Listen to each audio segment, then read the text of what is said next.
So hi, welcome. Thanks for listening. I'm doing this purely for personal reasons, just to get certain things off my chest.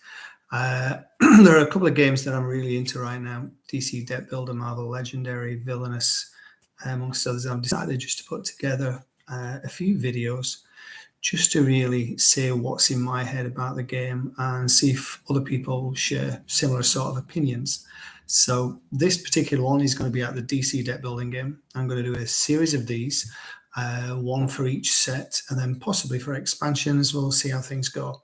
What I'm going to do is I am going to go through the heroes available within each set, say which I think are good and why, and then look at certain card picks to say, you know what, this is why I always play with these cards if I can afford to buy them.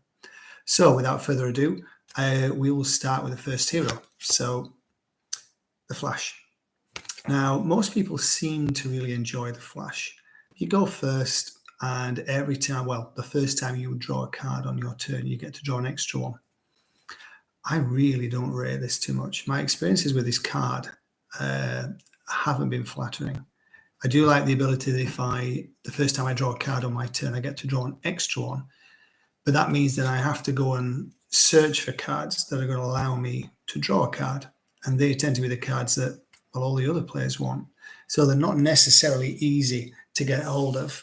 And the ability to go first, so what? The number of times that's affected me in a game is almost irrelevant. So I really don't rate him. He's not a bad hero. He's just not a great hero. Next up, Wonder Woman. So Wonder Woman is, for each villain you buy or gain on your turn, you get to draw an extra card at the end of it. Now, in my opinion, she's pretty good.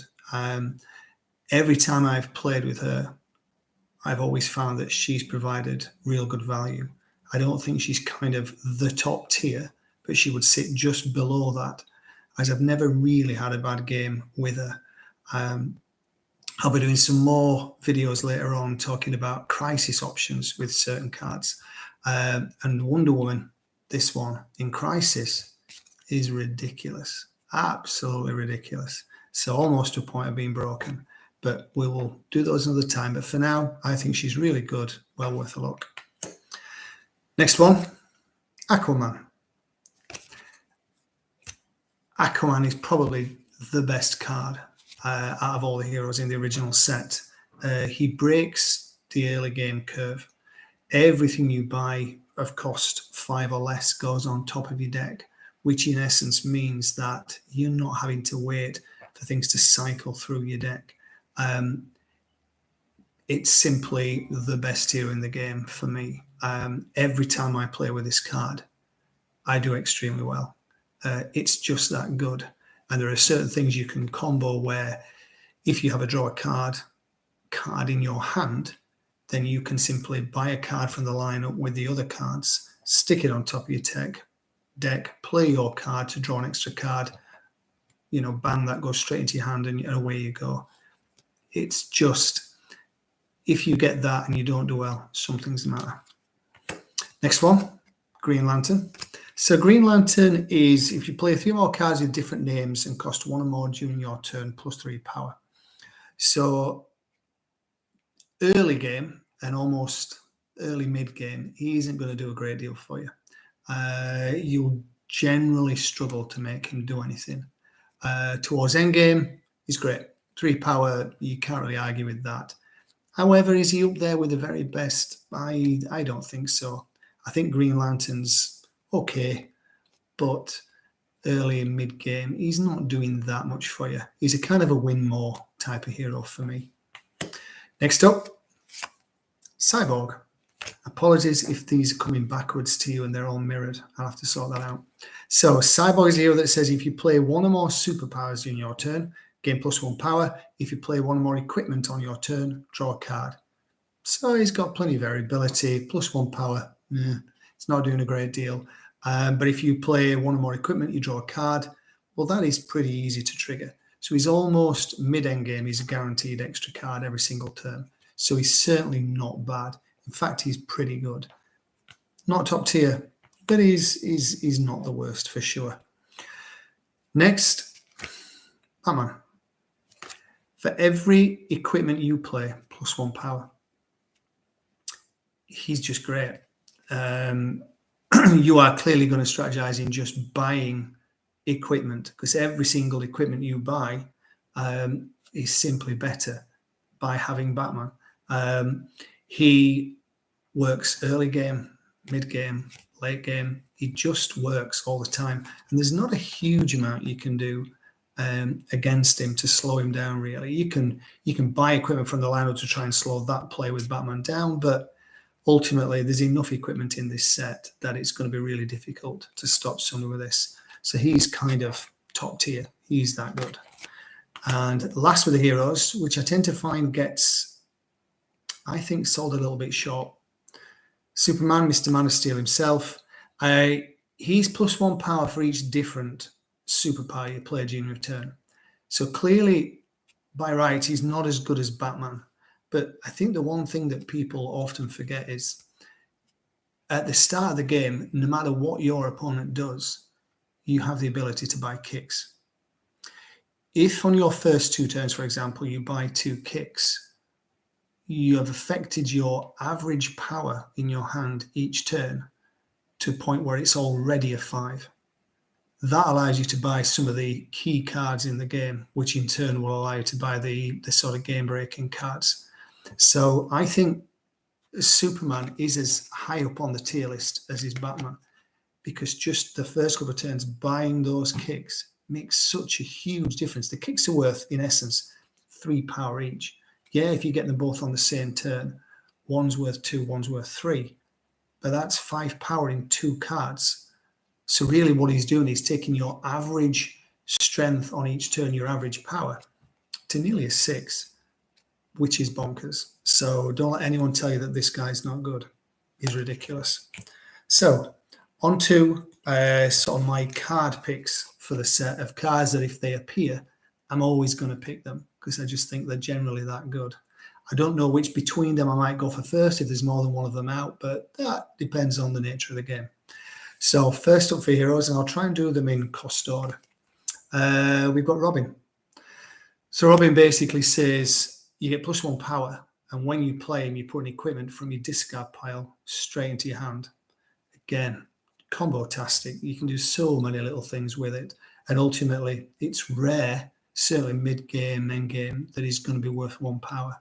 Nearly always going to have an equipment from your discard pile to be able to put into your hand, and if not, you could theoretically buy an equipment from the lineup, which then goes to your discard pile. Then you play Robin, it immediately goes to your hand. So a bit of a no-brainer for me, that one. Next one, Swamp Thing. So Swamp Thing, hero, basic hero that says cost 4, you get 2 power. However, if you've got a location, and there are several in the game, he becomes a 5 power card. 5 power from 1 card in this is ridiculous. This is basically going to pretty much guarantee or get you close to taking out one of the supervillains each turn. And really, to win this game, it's not about having the most cards in your deck. It's being the first person to be able to afford the key cards, which you can then take out the key supervillains. So this Swamp Thing, is ridiculous. It's well worth going, especially when you've got a location. Next one, Fastest Man Alive. Basically 5 cost that draws you 2 cards. So you're always going to gain an extra card by playing this. Sometimes it's a bit, doesn't really work for me, but in general, 5 cost getting an extra card a turn once it's in your deck, it's just great. It's a bit of a no-brainer. Next, King of Atlantis. Another 5 cost card. It basically says it's 1 power hero for 5, which is pretty terrible. However, you can destroy a card in your discard pile, and if you do, it's worth 3 power. 3 power is pretty good. It's fairly average for a 5 cost card, but the ability to destroy those chaff cards that you just want rid of. And there isn't much card destruction in this set, and card destruction is a key way of making your deck supremely better. So if ever there's a card destruction about, always try and get it, because in this set, it's really important. Last but not least for the heroes, Man of Steel. 3 power. When you play him, you put all superpowers from your discard pile into your hand. Ridiculous. So if he's there and you can afford him, and you bought any sort of superpowers previously in the game, you just buy him. It's just an absolute no-brainer. Next, we've got villains. Again, we'll try doing them in cost, starting with lowest to highest. So first, the Penguin. So the Penguin costs 3, and he says you draw 2 cards, and then you choose and discard 2 cards. That is way too good for me for 3 power. The ability to add 2 cards to your hand, and then the worst out of the potentially 6 remaining cards in your hand you get rid of. It's just so good. It's way more cost effective than 3 power. And if that's there, that will nearly always be one of my first picks. So good. Next one, 4 cost, we've got Clayface, which basically says the best cards you've played that turn, play it again. So you choose one of the cards you've played and then replay as Clayface. What's there not to love? That's 4 cost. That's just great. Maybe not potentially brilliant early game because you need to have cards in your deck first to make it work. But mid-game, end-game, bonkers. Just buy it. It's too good. Next is another 4 cost, which I've put in here really as, not because it's great, as a bit of a warning that it's not as good as it seems. So Suicide Squad, it has a 4 cost, 2 power, so not really what you want for 4 power. It is worth victory points equal to the number of Suicide Squad in your deck at the end of the game, so that's potentially okay. But it's power that says if you play 2 other Suicide Squads, you can make each 4 discard the hand. I've only ever made that work, I think, once in sort of a genuine game. Sometimes in other games, cooperative crisis type things, we've put these in and we've made it work. But in general, nah. It's if there's quite a few other players in the game, it's so easy for them to stop you making this work. I would avoid that. Don't buy it. Next, Scarecrow, 5 cost, 2 power with an attack. Each 4 gains a weakness. Not only a 4, but each 4 gains a weakness. Weaknesses in this particular version of the game are awful because there's so little card destruction. So any card that gives you a weakness or stops you getting rid of your starter cards generally is good. The fact that Scarecrow just gives out weaknesses is fantastic. So 5 cost for 2 power, not great, but the attack, each 4 gains a weakness. If you can buy this card early, you can seriously mess up your 4s. So that is one to think about. And last but not least, for villains, a ridiculous one. Lobo costs 7. 7's not cheap. For 3 power, you're not getting a massive amount of power for your 7 that you've invested. However, when you play him, you may destroy 2 cards in your hand and or discard pile. That's brilliant. That is absolutely brilliant. Getting rid of all those awful cards that you don't need. And certainly there may be cards that you want to buy early in the game. This then later on lets you get rid of those cards to streamline your deck. So pretty much each turn you can take out a supervillain. So Lobo costs 7, not cheap, but absolutely brilliant. Next, we'll move on to superpowers because there are not too many of these. There are quite a few in the set, not a massive number. But my pick for superpowers, first of all, lowest to highest, is going to be Bulletproof. 4 costs for 2 power if you play it on your turn. Meh, not great. However, as a defense, and there are a few attacks in this set, so defenses do come in useful, especially against the supervillain's attack. You can discard this card to avoid an attack if you do A, draw a card, B, destroy a card in your discard pile. Again, there isn't enough card destruction in this set for you to easily get through and get rid of the cards that you need to. So Bulletproof, for me, is pretty much essential card. If it's there, buy it. Next, Heat Vision. This is one of the best cards in the game.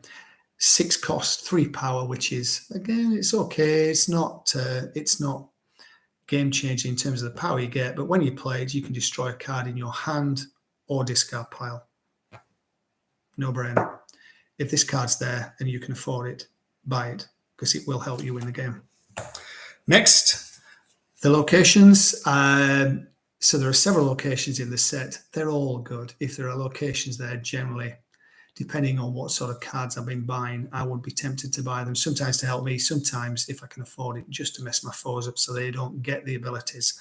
However, in terms of the best two, for me, first one, Watchtower. Watchtower is basically the first time you play a hero during your turn, draw a card. There are probably more heroes in this set than any other card type. So it's going to trigger more than any other 5 costs. It's, again, a no-brainer. And the other one is Titan's Tower.